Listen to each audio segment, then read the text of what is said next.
Hello మామ, నమస్తే. Welcome to కృపా ఫిషింగ్. మామ, ఈరోజైతే మనం మళ్ళీ కొరమేళ్ళ వేటకైతే వచ్చాము, ఖాళీగా ఉన్నామని. ఈరోజు వేట ఎలా ఉంటుందో ఏంటో చూడండి. మామ, వీడియో నచ్చితే లైక్ చేయండి. ఒకటి మిస్ అయింది, దాని మూలంగా వచ్చింది ఇదే ఫస్ట్ చేప. మరీ పెద్ద సైజు కాదు, చిన్న సైజే. ఫిషింగ్కి వెళ్ళినప్పుడు చేపలు పడితే ఎంత సంతోషంగా అనిపించుద్దో, అలాగే నా వీడియో అప్లోడ్ చేసిన తర్వాత వీడియో చూసి లైక్ కొట్టి కొత్త వాళ్ళ నుండి సబ్స్క్రైబ్ చేసుకుంటూ ఉంటే అంత హ్యాపీగా అనిపించుద్దండి.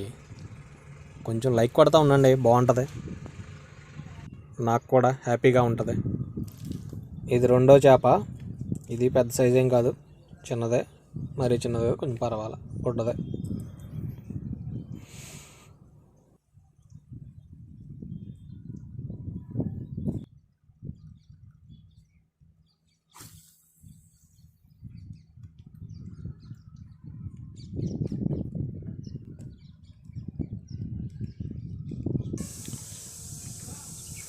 ఇది పొట్టదే, లేకపోతే గాల్లో లేచి పెట్టలాగా పరిగెత్తింది.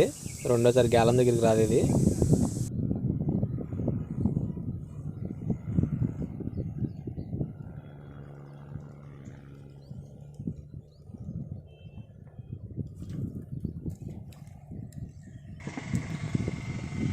మూడో చేప ఇది.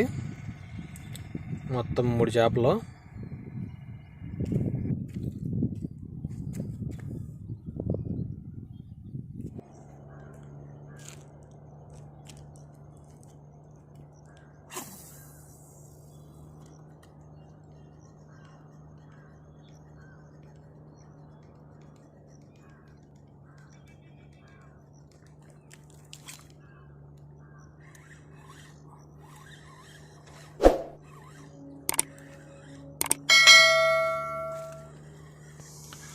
ఇది 4వ చేప, కొంచెం పర్లేదు సైజు. మొత్తం ఎన్ని చేపలు పడినాయి ఏంటో మీకు చూపిస్తాను చూడండి.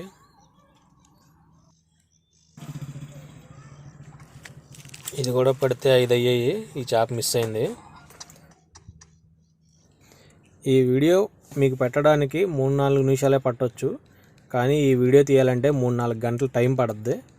అంత టైంలో ఉన్న వీడియో అంతా ఎడిటింగ్ చేసి వేస్ట్ అంతా తీసి మీకోసం టైం వేస్ట్ చేయకుండా వీడియోలు పెడుతున్నాను చూడండి. ఈరోజు ఫిషింగ్ అయితే అయిపోయింది. టోటల్ 4 ఫిషెస్ అయితే పడినాయి. ఇవే 4. చూడండి, లైక్ చేయండి, సబ్స్క్రైబ్ చేసుకోండి కొత్త వాళ్ళు ఎవరైనా ఉంటే. Thank you for watching.